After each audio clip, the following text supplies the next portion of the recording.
السلام علیکم ورحمۃ اللہ وبرکاتہ۔ الحمد للہ رب العالمین، والصلاة والسلام علی رسولہ الکریم، اما بعد۔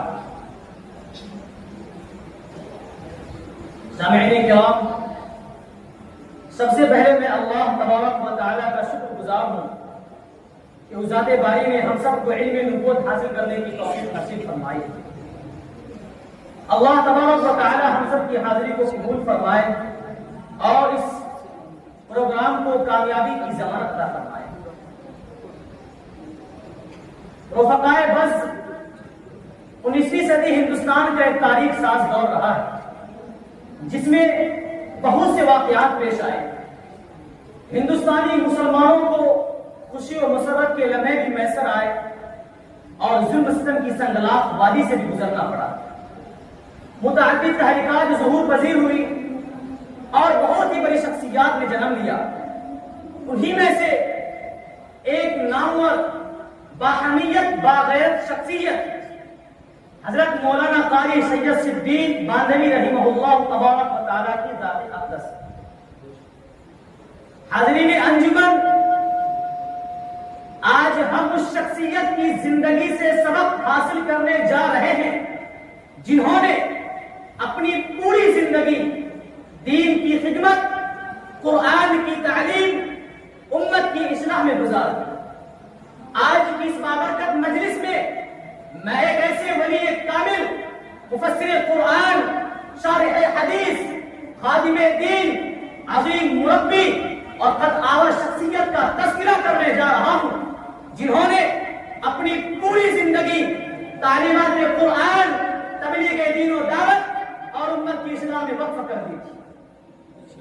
حضرت قاری سید صدیق باندھوی رحمہ اللہ تبارک و تعالیٰ کی ولادت 11 شوال المکرم 1343 ہجری اور مطابق 1923 عیسوی ہتھوڑا نامی ایک چھوٹی سی بستی میں ہوئی۔ ابتدائی تعلیم حاصل کرنے کے بعد مزید علم کی تشنگی بجھانے کے لیے آپ نے کانپور اور پانی پت کا سفر کیا۔ اعلیٰ تعلیم کے لیے آپ نے مواد علوم سہارنپور میں داخلہ لیا، فقہ اور دیگر علوم حاصل کیے۔ اس کے بعد ایک ہنگامی صورتحال کی وجہ سے آپ چند ماہ شاہی مراد آباد میں گزار کر دوبارہ مظاہر علوم کی آغوش تربیت میں تشریف لے آئے اور وہیں سے دور حدیث شریف تحریر کی۔ اپنے حاصل کردہ علوم کی نشر و اشاعت کے لیے آپ نے مختلف مدارس میں تدریسی خدمات انجام دی، جن میں سے مدرسہ فرقانیہ گونڈہ اور مدرسہ اسلام فتح پور شامل ہیں۔ علاقہ بندیل کھنڈ کی ارتداد میں مسموم فضا نے آپ کو بے چین کر دیا۔ چنانچہ کامیاب تبلیغی دورے کے بعد اللہ پر بھروسہ کرتے ہوئے جامعہ عربیہ کی بنیاد 1951 عیسوی میں رکھ دی۔ ابتدا میں یہ ادارہ ایک چھوٹے پیمانے پر شروع ہوا، مگر بعد میں چل کر اللہ تبارک و تعالی نے اسے علم و تقوی کا عظیم مرکز بنا دیا۔ 1960 سے لے کر 1980 کے دوران ادارے کی زبردست ترقی ہوئی۔ دارالاقامہ مسجد، کتب خانہ، درسگاہیں سب تعمیر ہوئی۔ سینکڑوں طلبہ یہاں سے فارغ التحصیل ہوئے اور 1970 کے بعد قاری صاحب کی روحانی مجالس مشہور ہو گئی۔ لوگ بیعت و ارشاد کے لیے ہندوستان بھر سے آنے لگے۔ 1980 کے بعد آپ نے خود اصلاحی رسائی مضامین تحریر کیے۔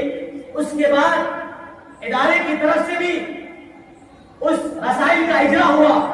1990 کے بعد آپ نے ہندوستان کے مختلف صوبوں کا دعوتی سفر کیا، اجتماعات میں شرکت کی، لوگوں کے درمیان جا کر تربیتی بیانات کیے۔ حضرت قاری سید صدیق باندھوی رحمہ اللہ تبارک و تعالیٰ نے ہزاروں شاگردوں کی جماعت تیار کی، جن میں حفاظ، علماء، مبلغین اور خطبہ بھی شامل ہے۔ آپ کے تلامذہ آج بھی ہندوستان کے کونے کونے میں دین کی خدمات انجام دی گئی۔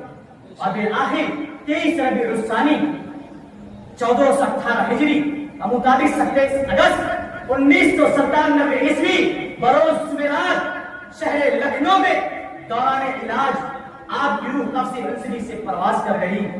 انا للہ و انا الیہ راجعون.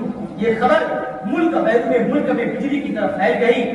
باندہ کانپور لکھنؤ ہی نہیں بلکہ پوری دنیا میں ایک تہلکہ مچ گیا. آسمان تیری لہج پر شبنم آبشانی کرے.